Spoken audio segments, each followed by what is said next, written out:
Hey guys, this is Mark. In this video, I will introduce a new feature that we just released that will have a rather profound impact on your backendless applications. The benefits are huge, and namely, they are increased performance of your application, lowering your backendless monthly bill, which is always a good thing.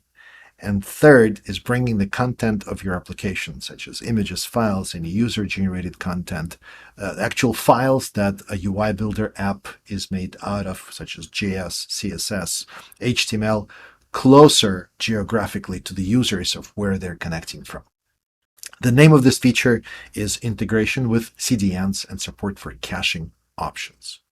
What is a CDN? It stands for Content Distribution Network. There are quite a few companies that provide the CDN service, and the way it generally works is that you create a domain name that could be a domain name for your application.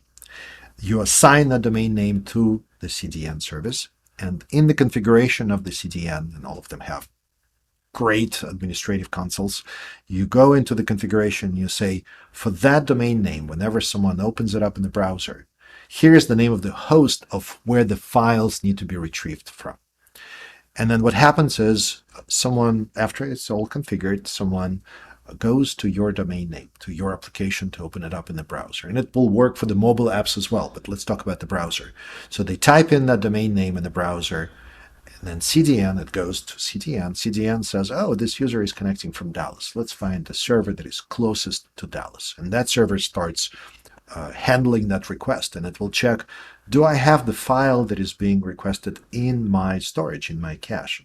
And if not, it will go to the host that you specified, which will be your Backendless app. And it will go out and grab that file and put it in the cache. And on the Backendless side, for every file and every directory that you would want to be cached in CDN, you can specify how long that file needs to stay in cache. And then let's say that another user after that comes in, also coming from Dallas, the same server says, okay, I'll be handling that request. And then that server says, do I have that file in cache? Yes, I do. And then without even going to Backendless, that file will be served up. So let's say if your files are files of a UI Builder app with all the HTML, JS, CSS stuff, then all the entire Backendless app that runs in a browser will be served up by a CDN server. Then let's say another user somewhere in Germany goes to your application, and there will be a server closer to where that user is, maybe in Germany or some other neighboring countries. But the point is much closer to where, centralized servers are, let's say right now in Backendless, and we have a cluster in North America and in Europe. But nevertheless, there are servers that will be closer to where the users are. And the same thing happens on those servers. So any content that is retrieved from Backendless, images, files, again, UI Builder app, they will be distributed worldwide through the CDN. And as a result, when users connect to retrieve your app and start experiencing it, they will have this uniform, super fast, great experience of seeing your application and working with the content that it provides, images and whatnot. So this is huge. And as you can see, it will impact the performance where things are just going to be snappier. It will lower your monthly bill in a way where now, since the content is cached, the number of hits that go into Backendless to retrieve those files, and every single file download is an API call which impacts the bill. The number of those requests will be lowered to the point where it's going to be retrieved only when that cache expires.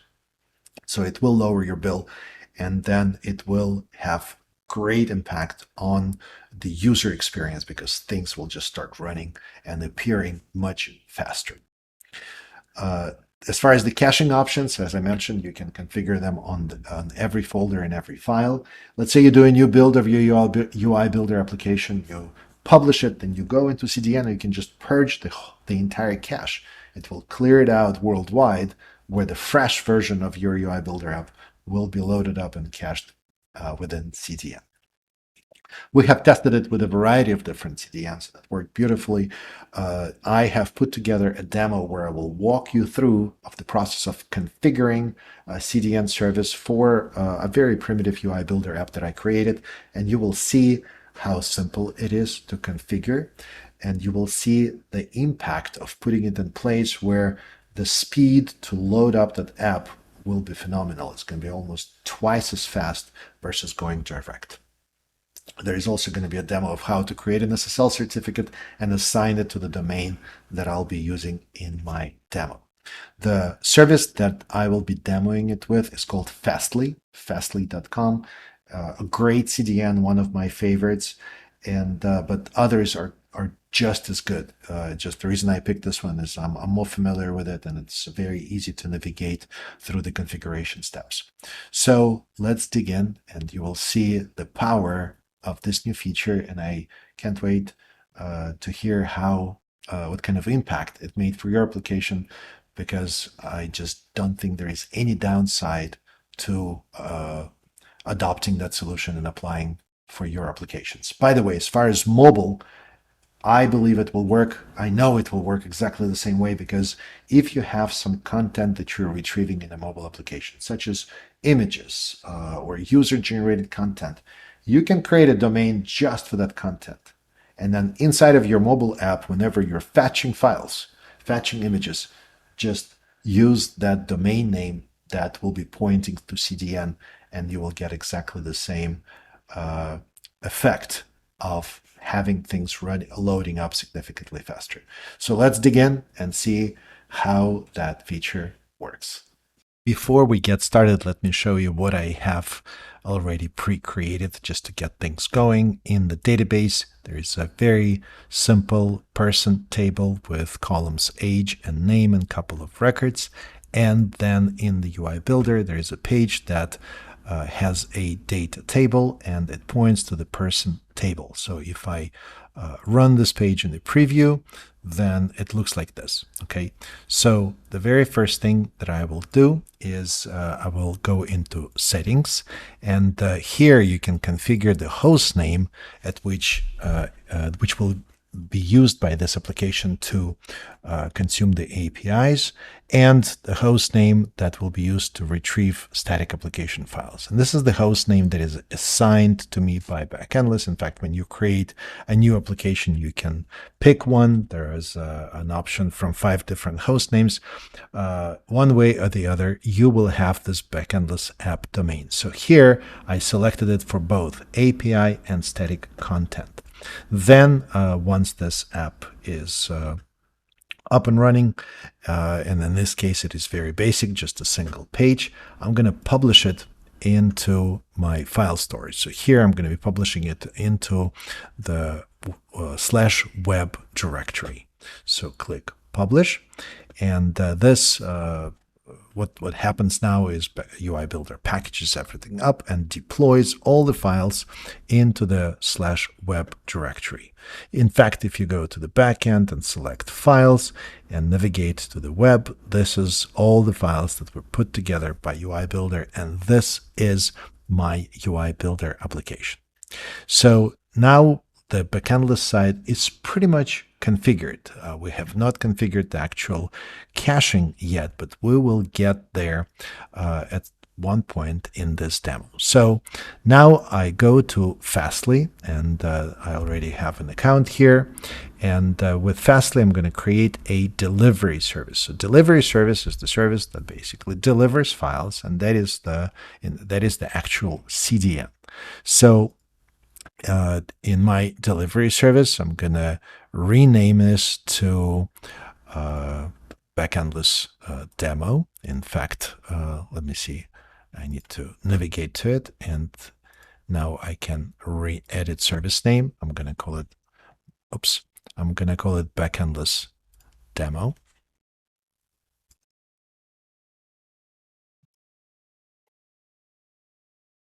This is just to differentiate. You may have multiple delivery services. This one is to differentiate it from others. However, I will have only one.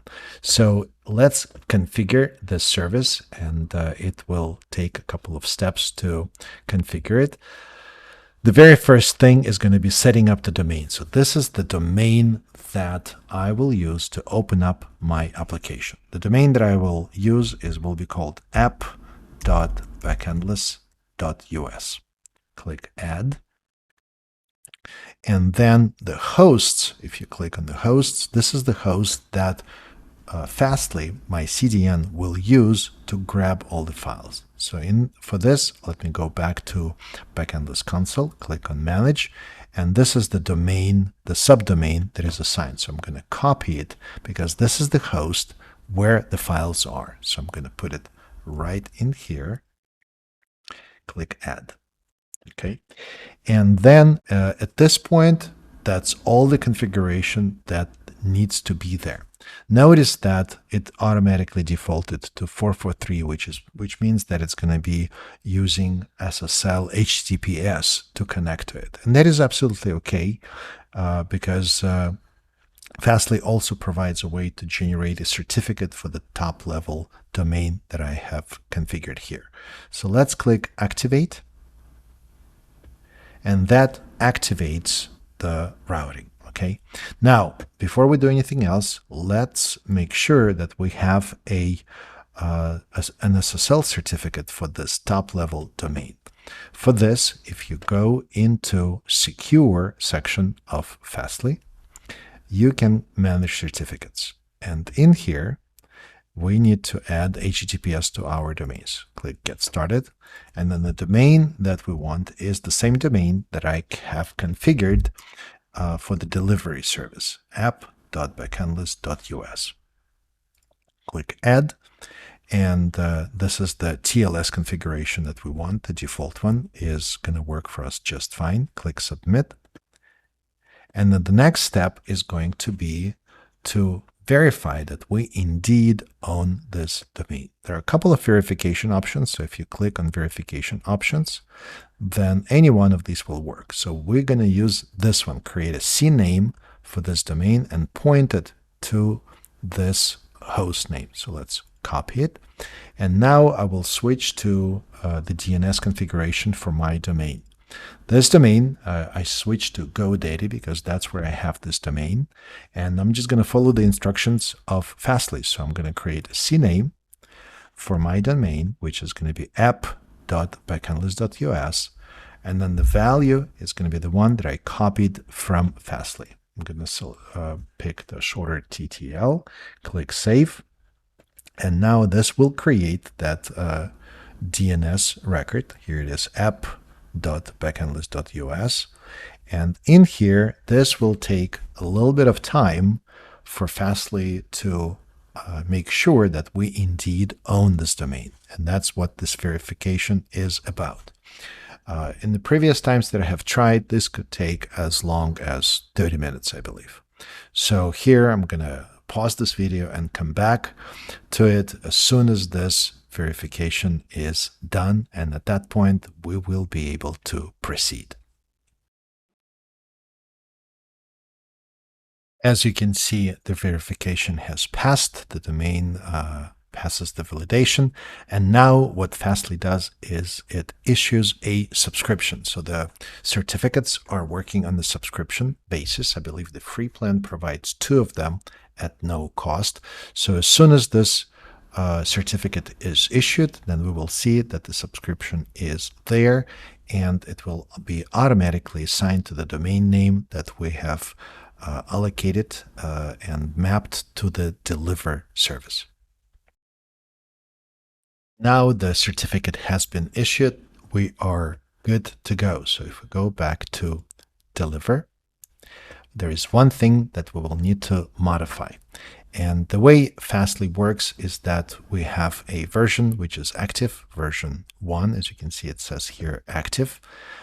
And you cannot edit the active version. So you will need to click Edit Configuration and then clone that version to enable editing. So now we have version 2, which can be edited. And the change that we need to make will be in the settings section. So here in the settings, we need to turn on the override host option. And here, this will be the host name that Backendless provides the application through. And if we go back to Backendless, yes, this is going to be the host name. So the way this will work is anytime we send a request to Fastly, Fastly will receive it through app.backendless.us, and then it will turn around, it will go to this host, and it will use the host header that will contain this value right here. Whenever you work with your CDN, if it is different, there may be another way to do this. So you will just need to see how it works there. But this is the option that you would need to enable in Fastly. So now we will activate version 2. And now version 2 is active. So let's open another window right here, and we will go to app.backendless.us. And as you can see, the application is loaded, and then we have this data. So what happens now is whenever I go to app.backendless.us, request goes to Fastly, and then the files are being fetched from Backendless. So, but at this point, we have not turned on the caching yet. So the data is being fetched from Backendless every single time. And then in order to turn on caching option on the Backendless side, if we go to Files, here on for the web directory, notice that there is this new icon that is called Cache Control. And this is where you can configure your caching options. So the options field is the most important one. This is where you need to put the caching directives. And caching directives is what's going to go into the cache control header.